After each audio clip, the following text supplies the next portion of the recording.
আচ্ছা বান্ধবী, কিছুদিন আগে রমজান মাস শেষ হলো।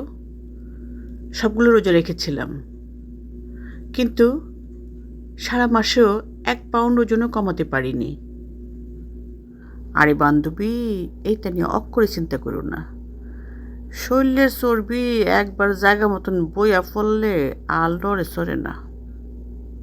যেভাবে মোটা হয়ে যাচ্ছি, কি যে হবে। যেটা যাওনের এটা যাইব গা, যেটা থাওনের এটা জীবনেও যাইতো না। আমার মাথার চুলটি অত যত্ন কইরাও রাখতাম পারতাছি না,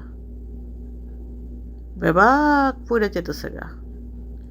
চিন্তা কইরা আর কিতা হইব। জীবনে প্রেম আইব, আবার যাইব গা। বন্ধু আইব, আবার যাইব গা। সুখ আইব, আবার যাইব গা। কিন্তু যদি শরীরের মধ্যে একবার চর্বি জমা যায়, জীবনেও যাইতো না। তুমি ডায়েট করো, যাইতো না। টাকা পয়সা খরচ করো, কিচ্ছু হইতো না। মোটা একটু কমতো না। 100 দিন না খাইয়া মইরা যাও, তাও মোটা কমতো না। আত্মীয় বাচ্চা অন ছাড়া আর উপায় নাই গো। হ্যাঁ,